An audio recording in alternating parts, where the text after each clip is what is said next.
रोज संध्याकाळी भाजीला काय बनवायचं हा सगळ्यांचा प्रश्न असतो. तसा माझाही आहे, कारण घरात भाजी खरंच काही नव्हती. पण कधी-कधी मी स्टॉकमध्ये फ्रोझन आयटम ठेवते. चिकन किमा वगैरे एमर्जन्सीला ठेवते. मी माझ्या मैत्रिणीसोबत बाहेर गेले होते काही कामानी, तर आम्ही दोघींनी लंच तिथंच केला होता. त्याच्यामुळं मला खास करून अशी भूक नव्हती. पण आर्यन आणि आर्यनच्या पप्पाला तरी भाजी चपाती मला बनवायची होती. तर आर्यनच्या पप्पांनी सांगितलं की चिकन किमा बनव आणि चपाती बनव. चिकन असलं की तुम्हालाही माहिती आहे दुसरी भाजीची गरज पडत नाही. त्याच्यामुळे हे दोघांचेही फेवरेट आयटम होता हा. त्याच्यामुळे मी तेच बनवला. इझीही होता. इथं बघू शकता तुम्ही, मी ग्रीन चिकन किमा बनवला आहे आणि चपाती बनवली आहे. आणि भाजी आणायला सुद्धा मला बाहेर जायचं होतं, कारण दुसऱ्या दिवशी टिफिन वगैरे बनवायचा असतो. त्याच्यामुळे थंडी एक भरपूर होती.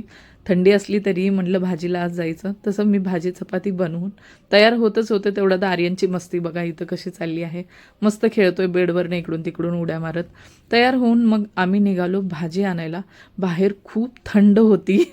मग भरपूर थंडी होती. मला फक्त भाजीच घ्यायची होती, कारण आठवड्याभराची भाजी सोमवार ते शुक्रवार जाते. त्याच्यामुळे मी आठवड्याभराची भाजी घेऊन घरी आलो.